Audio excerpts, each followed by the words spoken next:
91X. It is 91X. Joining me in the studio is Portugal the Man. Ladies and gentlemen, get it up. Come on. Let's. So, I haven't seen you guys since Coachella. We talked massively about Danger Mouse, or as we all call him, just Brian now. Just Brian. You guys, what's happened since Coachella? Have you noticed any difference in your lives? Did you get a Coachella bump? Is there something that happened dust storm wise? I mean, what's going on in your lives? I'd say so, man. I mean, we've kind of just been traveling nonstop. It feels like we left Coachella and we went straight to Europe. We've been doing promo trips and things that you would never expect Portugal the Man would ever have to do. We have to do them. Did you play in Portugal? No, we didn't. We had one show. You played one show in Lisbon or where? It was in Porto. Yeah, a little bit out of Porto for a festival. We played with 9 Inch Nails and Peaches. It was incredible out in the woods. You know Peaches. Yeah, filthiest, love Peaches. Filthiest. Yeah. Love that woman. Best. In rock and roll. She's the best. She's the best. Is the best. That and show she's the only person who could put Iggy in his place. So yeah, seriously. Obviously, that's good. Yeah. So far, the bump from, because everybody keeps talking, the buzz was on you guys at Coachella.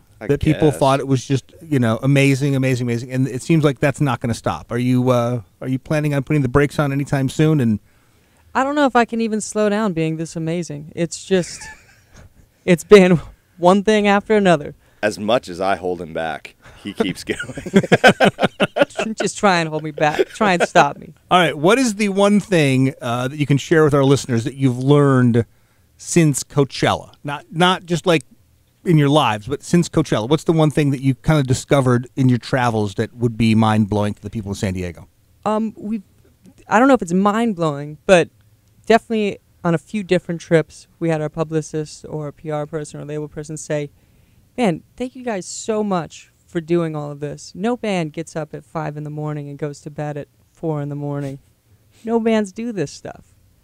To which I respond, why are we doing this stuff? Yeah. Are you if kidding nobody me? else does it, we're not gonna either. It's only country bands that do that, by the way. Yeah. It is. It must be. That's why country bands are so massive, because they do that. Hey, and you know what? That's Alaska. That's work ethic. I can see it in the country bands. Yeah, definitely. That makes a whole lot of sense, actually. Because country really is a state of mind, isn't it? You don't necessarily have to have a slide guitar in the band. Rock. Exactly. Punk rock's a state of mind. Country's also a state of mind. Also a collection of states. Yes. It's a group of states. All right, perfect. It is 91X. All right, I have a show on Sunday nights, which is called FTW, which stands for F the World, or For the Win, depending on how good or bad you want to do it. And part of the feature is I have artists that come in, like you guys, and you just have to, off the top of your head, pick one of your favorite songs of all time and tell me why I need to play it right now and what it means to you. And we'll start with you. I'm going to say, of all time, I'm going to go with Happiness is a Warm Gun by the Beatles, because it's the song that really got me back. I obviously grew up on them, but my mom was always listening to the earlier pop stuff, and that was the song that made me dive deep. I was driving back from Seattle, and I listened to that song probably 17 or 18 times in a row. Did you dissect it and understand how they put it together? I don't understand how or why they did. That? Yeah. Did they ever play that? They never played that. I don't think they ever played it. Nah, they White don't know Album. What they're doing. The Beatles. Give me a break. Get out of here. Move over. All right, we're back in the studio. Portugal the Man is here. Favorite song of all time? Why? And why am I going to play it right now on the radio? I'm going to go with "Don't Look Back in Anger" by Oasis.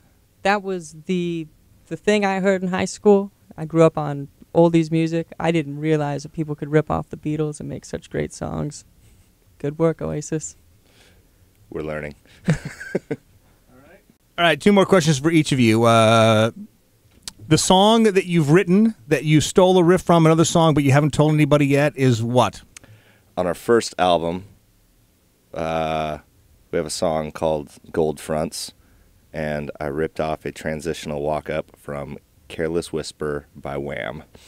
And I don't know if I told... Has anybody figured it out yet in the band? Nobody? That nobody in the band knows about. No, I told my boys. We tell each other everything. You do? I was like, but I had to wait a little while, because if I had just said a Wham walk-up, everybody would have shot that down real quick. So I thought of it. I'll give you the straight up on this one. Yeah. I knew. We talked about it. I knew. Yeah. It's like, yeah, let's lift that. Here's the question Bar. now. Does George Michael or Andrew Ridgeley know at this point? Do I care? Yeah. Who cares? TMZ will be putting this on the air tonight. So sue me. All right, same question.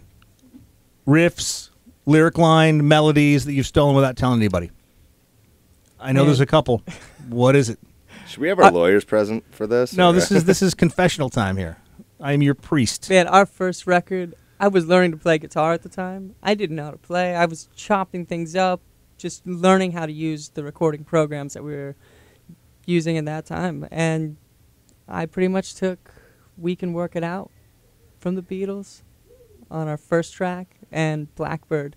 And the only person that's ever called me out on it was a jazz magazine in Germany, that first record. And he thought he was being so smart and so quick. But you know what? Yeah, of course I took it. It's the Beatles. That was the first thing You got no other response from me. Yeah, I took that. That was funny. That was the first thing my ex-girlfriend's mom, when she very first heard our band, she called it out right away. She listened to the first track of the first song. She's like, that's the Beatles. And I was like, nobody ever gets that. And she like, got it instantly. It was crazy. Stopped it, kicked her out. Yeah. Get out of here. Later. Never want to see you It's again. over.